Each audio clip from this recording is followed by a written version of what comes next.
ይህ በቂርቆስ ክፍለ ከተማ ወረዳ 7 ኮሚኒኬሽን ጽሕፈት ቤት የተዘጋጀ የሚቀርብላችሁ ምልከታ የተሰኘ ዝግጅታችን ነው።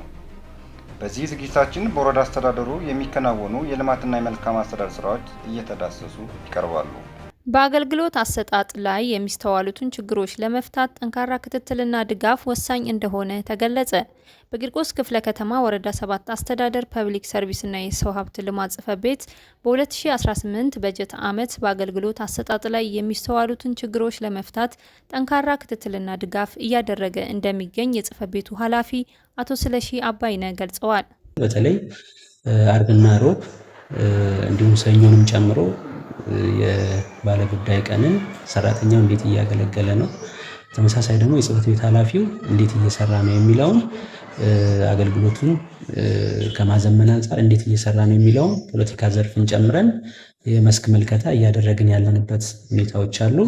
በዚህም ምንም ሳናቆራርጥ በተለይ ሮብና አርብ ተዟዝረን የመስክ ምልከታዎችን እያደረግን ያለንበት ሁኔታ አለና በዚህም አጠቃላይ ሰራተኛው የጽሕፈት ቤት ኃላፊው ተቀምጦ የባለ ጉዳይ ቀንን አገልግሎት ከመስጠት አንጻር የተሻሉ ነገሮች እንዳሉ ያየንበት ሁኔታዎች አሉ።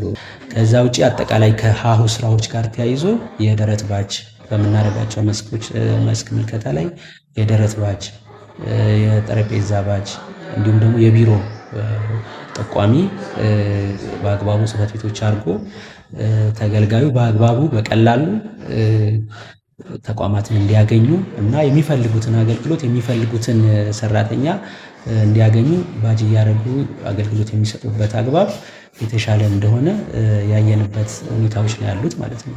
ያው የ2018 ቢሮውን ምቹና ከማዘመን ጋር ተያይዞ የተሻሉ ነገሮች አሉ።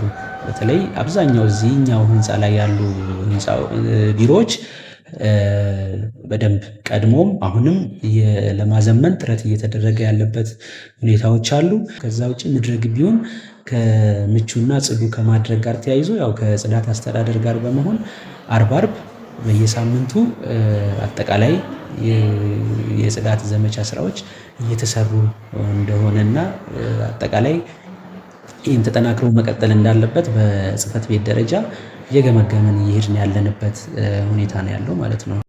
በመጀመሪያ ደረጃ ያው በፐብሊክ ሰርቪስ የክፍለ ከተማውን ፐብሊክ ሰርቪስ ስልጠናዎችን ያዘጋጃል። በተመሳሳይ ደግሞ እንደ ወረዳችንም የውስጥም የውጭም ስልጠናዎችን እያዘጋጀን ያለንበት ሁኔታዎች አሉ።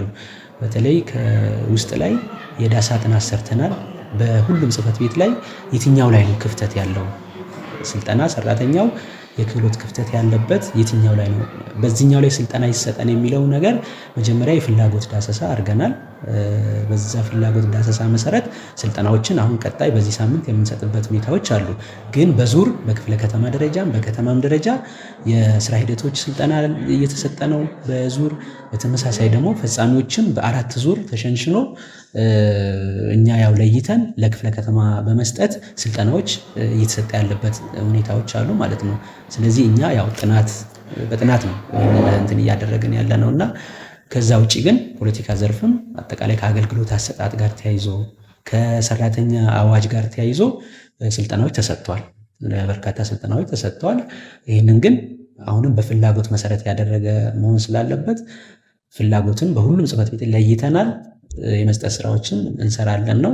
የአንደኛ ሩብ ዓመት ክትትልና ድጋፍ ያው እሱ የተቀራረበ አፈጻጸም እና ደግሞ የተቀራረበ የሰራተኛ የክህሎት የአመለካከት ውጤት ሊያመጣ የሚችል ነውና እሱ ላይ ያው ሲነሳ የነበረው ስታንዳርድ አመዘጋገብ ላይ ክፍተቶች አሉብን በሚል ለምሳሌ እንደ ህብረት ስራ ጽሕፈት ቤት አቅርበው ነበር። በዛ መሰረት ስልጠናውን ሰጥተው አሁን እዛ ጋር የተፈጠረውን ክህሎት የማስተካከልና በተገቢው ስታንዳርድ የመመዝገብ ስራዎች እየሰሩ ያሉበት ሁኔታዎች አሉ ማለት ነው። የማስተላልፈው ያው እንደ ወረዳ ቅድም መጀመሪያ ላይ እንደገለጽኩት በዚህ ልክ በቅንጅት የወረዳው ኮሚኒኬሽን እንዲሁም ደግሞ የፖለቲካ ዘርፍ አጠቃላይ ደግሞ ፐብሊክ ሰርቪስ ስራዎች እንዴት እየተሰሩ ነው፣ የአገልግሎት አሰጣጡ በአግባቡ በተቀመጠለት ስታንዳርድ መሰረት እየተሰጠ ነው የሚለውን ቼክ የማድረግ ኃላፊነት ያው ለኛ ነው የተሰጠው።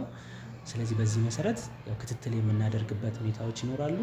ከዛ ውጪ ግን አሁንም የሚስተዋሉ ከሰዓት ጋር ተያይዞ በአግባቡ ከሰዓት ከመግባት ጋር በሰዓት ከመውጣት ጋር ተያይዞ የሚስተዋሉ ጉድለቶች አሉ። አሁንም ባለጉዳይ የሚመላለስባቸው ጽሕፈት ቤቶች አሉ። ስለዚህ በተለይ እነዚህ ባለጉዳይ የሚበዛባቸው ጽሕፈት ቤቶች ላይ እነዚህ በባለጉዳይ ቀን ላይ ተቀምጠው አገልግሎት መስጠት እንዳለባቸው እንደ ፐብሊክ ሰርቪስም እንግዲህ አጽንኦት ሰጥቼ የማስቀምጠው አስተያየት ነው የሚሆነው ማለት ነው።